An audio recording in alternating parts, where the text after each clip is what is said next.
नमस्कार दोस्तों, द प्रोड हिंदी के इस खास कार्यक्रम में आप सभी का स्वागत है। मैं हूं आपके साथ ऋत्विक शांडिल्य।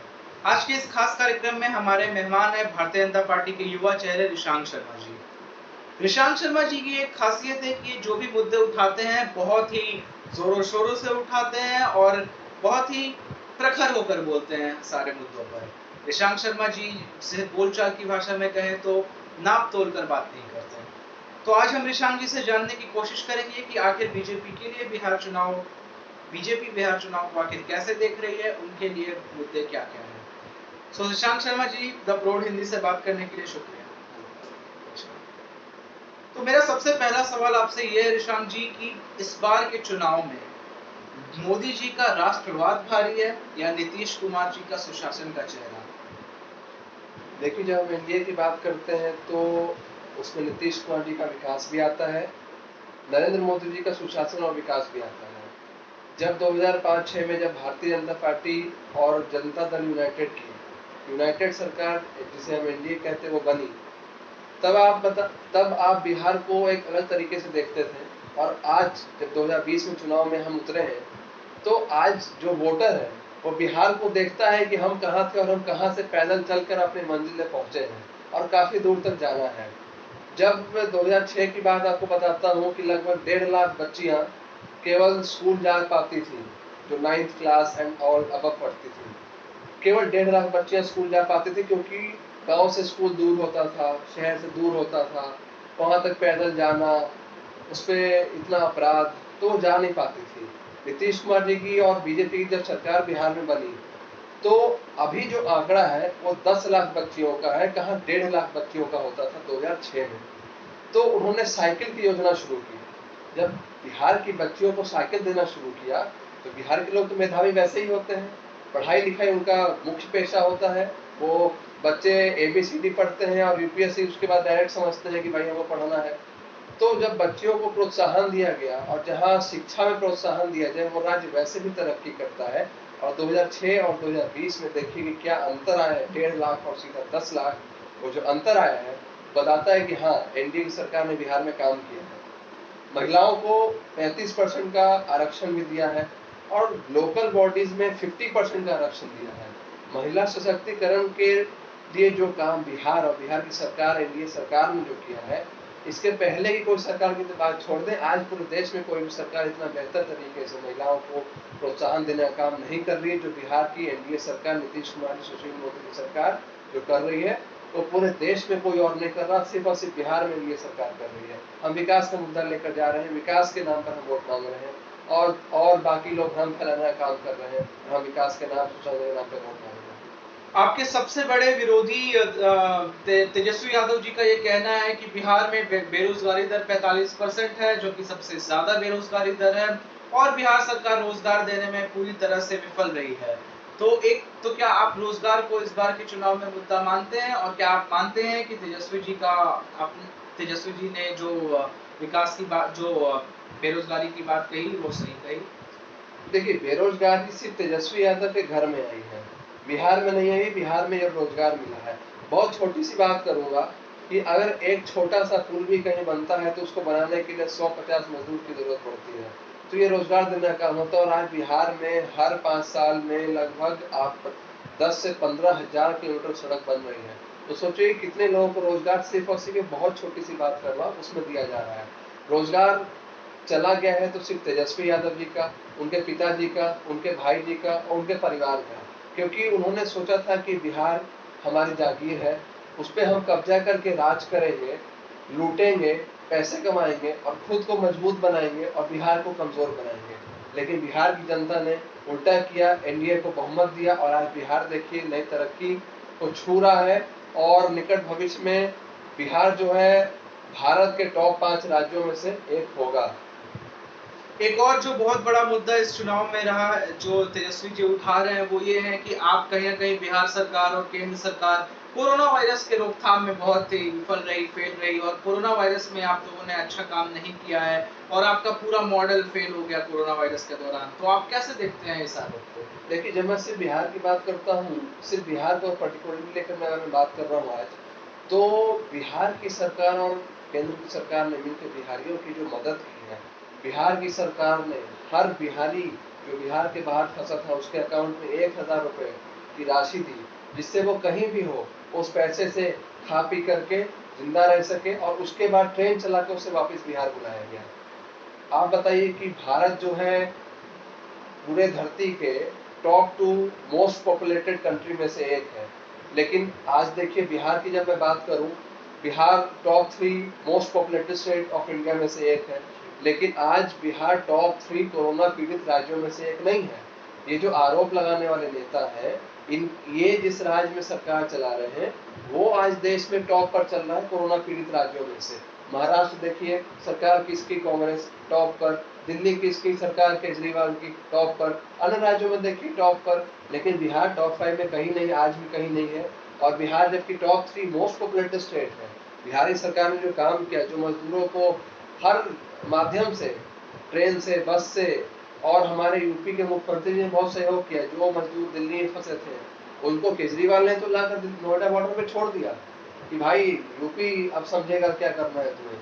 लेकिन योगी जी ने बसें भेजी, बिहार तक बसें भेजी, और बिहार के जो लोग बाहर फंसे थे वो आज धन्यवाद देते हैं। किसे देते हैं?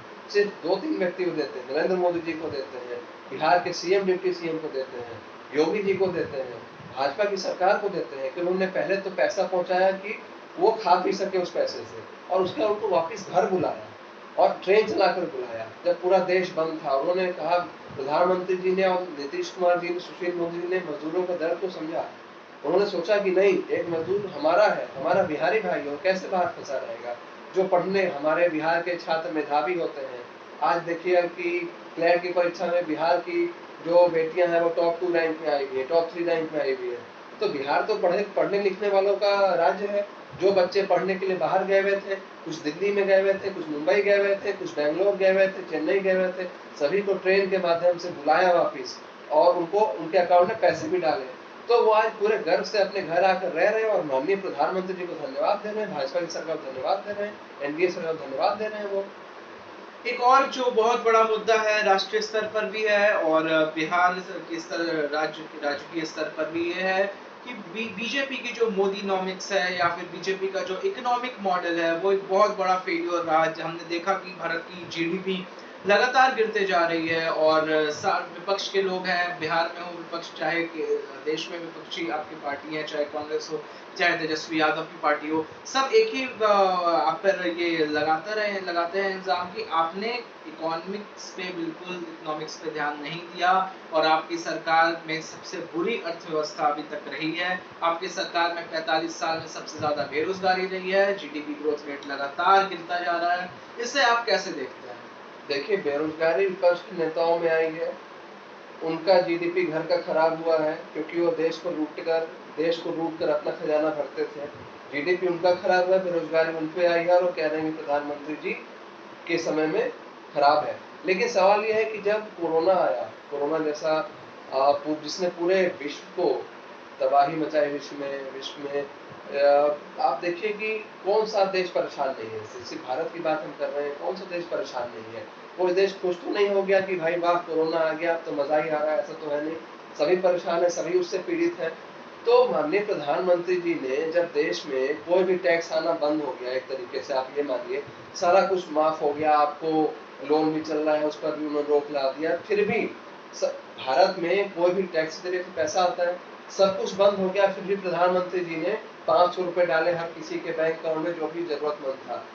नीतीश कुमार जी ने, बिहार की सरकार ने 1000 रुपए डाले हर किसी का अकाउंट में जो भी जरूरतमंद था।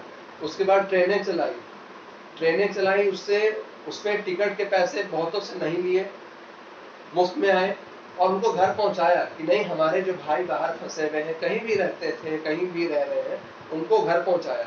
और देखिए जब जीडीपी कोरोना में तो देखिए सभी देशों की खराब हुई है, लेकिन भारत इतना तो आश्वस्त जरूर है कि वो एक अच्छे व्यक्ति के हाथ में है, एक नरेंद्र मोदी जी के हाथ में है, तो उसे फिक्र करने की कोई बात नहीं। और जिन नेताओं के घर की जीडीपी खराब हुई है वो अपनी चिंता अवश्य करेंगे, उसके लिए वो नरेंद्र मोदी जी को कहेंगे, क्योंकि देश की जनता ने वैसे भी ये काम करने वाले को चुना है, अपने देश में लूटने वाले को हटाकर रख दिया पूरे देश से। इस बार के बिहार चुनाव में हमने देखा कि सुशांत सिंह राजपूत जो कि एक बिहार के एक्टर थे, अभिनेता थे, उनकी मौत की भी बहुत चर्चा हुई है। तो सुशांत सिंह राजपूत की मौत क्या बीजेपी इसे भी मुद्दा बना रही है? क्योंकि विपक्ष का ये लगातार आरोप रहा है और मीडिया के भी धड़े का ये लगातार आरोप रहा है कि बीजेपी सुशांत सिंह राजपूत की मौत को इस बार अपना चुनावी मुद्दा बना रही है। आप इसे कैसे देखते हैं? ये बीजेपी सुशांत सिंह राजपूत के मुद्दे को, स्वर्गीय सुशांत सिंह राजपूत जी के मुद्दे को कोई मुद्दा नहीं बना रही। बीजेपी ही तो वो सरकार है जिसने पूरे देश को बताया कि भाई नहीं, उसकी हत्या कराई गई है, उसे सुसाइड करने पे या मजबूर किया गया है या तो हत्या की गई है। वरना महाराष्ट्र की कांग्रेस सरकार ने तो कह दिया था कि सुसाइड कर लिया। आज देखिए कि एक बिहारी को जब परेशान किया तो बिहार की सरकार उस बिहारी के साथ खड़ी हुई, चाहे वो अभी तो वो मुंबई में था, लेकिन अगर इंग्लैंड में भी बिहारी अगर फंसा होगा ना और उसके साथ अन्याय हो रहा होगा तो बिहार की सरकार खड़ी रहेगी, एनडीए की सरकार खड़ी रहेगी। नीतीश कुमार जी ने सीबीआई जांच की मांग की, उसके बाद देखिए कितना सब कुछ सामने आया, कितने लोग आज जेल गए, कितने लोग अभी जेल जाने वाले हैं। और वो तो ड्रग्स का केस था ना सर? नहीं तो उसको तो अगर ड्रग्स दिया गया सुशांत जी को तो किसने दिया, उसकी लत किसने लगाई उनको? जब लत लगाई उसके बाद उनको उससे वंचित कर दिया गया, जैसा खबर आया है। अभी बहुत कुछ सच आना बाकी है, इस पर मैं ये तो बात नहीं करूंगा कि एग्जैक्टली क्या हुआ क्या नहीं हुआ, लेकिन बिहार की सरकार तो सीबीआई जांच की मांग की, बिहार की सरकार ने अपने एसपी को भेजा मुंबई, और देखिए कि जब वो सच सामने आने लगा, महाराष्ट्र की सरकार डर गई कि अब हम भी फंस सकते हैं कहीं, तो उसने एसपी को ही क्वारंटाइन कर दिया। वो चाहती तो मदद कर सकती थी बिहार की सरकार की, उनकी भी इज्जत बढ़ती और हमारा भी काम आसान होता, लेकिन उसने क्या किया, अड़ंगा लगाया हमारे काम में। आप देखिए कि एसपी को क्वारंटाइन कर दिया, पुलिस को जांच नहीं करने दिया, उसको अपनी गाड़ी में बंद कर लेकर चले गए। बिहार की सरकार तो हर तरह से हर बिहारी के साथ खड़ी है और खड़ी रहेगी, लेकिन परेशान करने वाले कांग्रेस जो कांग्रेस पार्टी के नेता है, वहाँ की जो सरकार है, वहाँ की जो उद्धव ठाकरे जी जो मुख्यमंत्री हैं, संजय राउत जी उनकी पार्टी के प्रवक्ता हैं, जो पहले कहते थे कि वो तो कोई बड़ा लीडर बड़ा एक्टर था ही नहीं, जब बड़ा एक्टर था नहीं उसने सारे बड़े एक्टर को की सामने ले आया उसने, उसकी हत्या ने, तो अब कहते हैं कि नहीं नहीं बिहार की सरकार हमसे बदला लेना चाहती। बदला हम किस बात के लिए क्या लेंगे? आपने एक बिहारी को मारा या मरा, ठीक है, आपने बिहार का सहयोग नहीं किया, बिहार का बेटा था, आप क्या किए, उस पर कह दी सुसाइड कर लिया। आपको कैसे पता सुसाइड कर लिया? कैसे पता था आपको? तो कोई पंखे से लटक रहा है तो वहां पे आपको ऊपर पहुंचने के लिए कुछ नहीं दिख रहा, पर कूद कर पंखे पे लटक नहीं सकता है। तो आप जो है वो चीजों को छुपा रहे हैं, तो आरोप लगा रहे हैं, और सच तो सामने आ ही रहा है। हो सकता है कल को आपको भी अंदर जाना पड़ जाए। श्याम जी, एक और बहुत बड़ा मुद्दा इस चुनाव में रहा है राष्ट्रवाद। बीजेपी के तमाम छोटे बड़े नेताओं तो इस चुनाव में भी अपने राष्ट्रवाद के मॉडल को, चाहे वो पाकिस्तान के साथ एग्रेशन हो, चाहे वो चीन के साथ एग्रेशन हो, लगातार कई मौकों पर लाते रहे हैं। तो क्या बीजेपी के लिए सिर्फ राष्ट्रवाद ही एक मुद्दा बच गया है? क्या बीजेपी देश भर के सारे चुनाव सिर्फ और सिर्फ राष्ट्रवाद पर ही लड़ना चाहती है? क्या उनके पास अपना कोई इकोनॉमिक मॉडल दिखाने को नहीं है, अपना कोई हेल्थ मॉडल दिखाने को नहीं है? देखिए बीजेपी बनी ही राष्ट्रवाद को लेकर है, और भारत में बीजेपी क्यों, हर पार्टी जो भारत में या किसी भी जगह पर अपनी सरकार बनाने का, उसके लोगों के लिए काम करने का मोटो लेकर चली है, तो उसका पहला मोटिव ये होना चाहिए कि वो राष्ट्र के लिए काम करे, राष्ट्र के लोगों के लिए काम करे। बीजेपी तो राष्ट्रवाद पर ही बनी है। बीजेपी कोई कांग्रेस पार्टी की तरह हाफिज सईद जी नहीं कहने वाली पार्टी नहीं है, न ही बाटला हाउस एनकाउंटर में रोने वाली पार्टी है। बीजेपी तो राष्ट्रवाद पे बनी है। बीजेपी का एक ही मोटो राष्ट्रवाद, राष्ट्र प्रथम, राष्ट्र से पहले कुछ भी नहीं। बीजेपी राष्ट्रवाद पर ही बनी, उसका मुद्दा नहीं है, मुद्दा तो उसका विकास है, मुद्दा सुशासन है, चाहे कहीं का हो, चाहे गुजरात मॉडल हो, बिहार मॉडल हो, वो सारा हमारा विकास का मुद्दा है। जो चीजें लोगों को दिखती है, वहाँ की राज्य की सरकार को दिखती है, तभी वो 15 साल एक सरकार चूज करते हैं। जब आप कहते हैं बिहार मॉडल, तो आप इसे कैसे डिफाइन करेंगे? आपको बताया ना, 1.5 लाख से 10 लाख बच्चियों को स्कूल जाना, ये बढ़ना, ये है बिहार का मॉडल। बिहार में नशा करना मना है, शराबबंदी है, ये है बिहार मॉडल। बिहार में हर 5 साल में लगभग 15,000 किलोमीटर सड़क बनती है, ये है बिहार का मॉडल। बिहार में हर गांव में सड़क है, शौचालय है, पानी है, बिजली है, सब कुछ, सारी फैसिलिटीज है जो एक व्यक्ति उम्मीद करता है, वो है बिहार मॉडल। सो दोस्तों, बहुत बहुत ऋषांक जी, बहुत बहुत धन्यवाद हमसे बात करने के लिए और द प्रोड हिंदी को समय देने के लिए। दोस्तों, हमारे चैनल को सब्सक्राइब करें और हमें इसी तरह से सपोर्ट करते रहें, और स्वतंत्र पत्रकारिता को हमेशा जिंदा रखने के लिए आप द प्रोड हिंदी के साथ जुड़ सकते हैं।